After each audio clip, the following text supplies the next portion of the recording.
पसंदीदा RTI SK news agency में आप सभी का स्वागत है। आइए देखते हैं आज की बड़ी खबरें। सम्माननीय अध्यक्ष महोदया, केंद्र सरकार के बिजली वितरण संगठनों की जो एक योजना है जिसका नाम RDSS योजना, रिवैम्प डेवलपमेंट सेक्टर स्कीम, इस योजना के अंतर्गत सम्माननीय अध्यक्ष महोदया जो है वो सब्सिडी के रूप में धनराशि देने का जो है वो स्वीकृत योजना है। सम्माननीय अध्यक्ष महोदया, मैं मुंबई का प्रतिनिधित्व करती हूँ और मुंबई में सम्माननीय अध्यक्ष महोदया 120 साल पुरानी BHT जो है वो वहाँ की नगर निगम का जो है वो पहल है।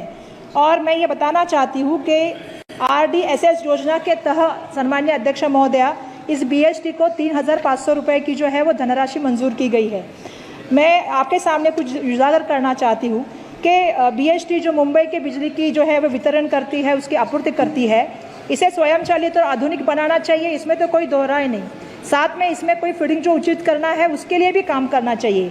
लेकिन मुंबई के ऊपर जो स्मार्ट मीटर नाम का एक भूत आया है वो कितना ज़रूरी है, इस पर कई सवाल सम्माननीय अध्यक्ष महोदया उपस्थित हो रहे हैं। सम्माननीय अध्यक्ष महोदय, अगर आप BHT के आंकड़ों पर नज़र डालें तो आपको दिखेगा सम्माननीय अध्यक्ष महोदय उसकी रिकवरी लगभग 99% है और उसका जो बिजली का लॉसेस है वो 5 से भी कम है और दोनों स्थितियों में ये देश के लिए सर्वोत्तम है। ये मुझे यहाँ पे आपको बताना पड़ेगा। बिजली की लीकेज, बिजली की चोरी रोकने के लिए और बिजली का जो बिल है उसका रिकवरी के लिए स्मार्ट मीटर की ज़रूरत है। लेकिन मुंबई की BHT तो ऑलरेडी अच्छी तरह से दोनों भी काम कर रही है, वो रिकवरी और लीकेज दोनों के लिए काम कर रही है अच्छी तरह से। तो इसके कारण में स्मार्ट मीटर की ज़रूरत क्या है? सम्माननीय अध्यक्ष महोदया, जो BHT का बिजली का दर है और अडानी के बिजली का दर है उसमें भी ज़मीन आसमान का अंतर है। सबसे सस्ती अगर बिजली कहीं की है तो मुझे बताना पड़ेगा सम्माननीय अध्यक्ष महोदया वो BHT की है। और स्मार्ट मीटर की सम्माननीय अध्यक्ष महोदया कीमत भी 13,000 रुपये है और भारत सरकार ने इस योजना के लिए सिर्फ 15% की सब्सिडी की है और सिंगल फेज उपभोक्ता को 1,300 रुपये इस मीटर के लिए देना पड़ेगा सम्माननीय अध्यक्ष महोदया।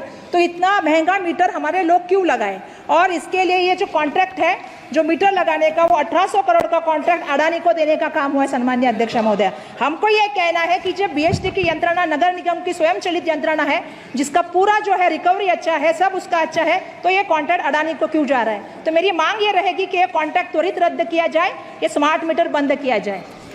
क्या आपका NGO है और काम करने के लिए डोनेशन चाहिए लेकिन 12 ATG सर्टिफिकेट नहीं होने की वजह से डोनेशन नहीं मिल पा रहा है? तो आप RTI SK एजेंसी से संपर्क करें। RTI SK एजेंसी से संपर्क करके 12 ATG सर्टिफिकेट बनवा सकते हैं। उठाएं फ़ोन और लगाएं कॉल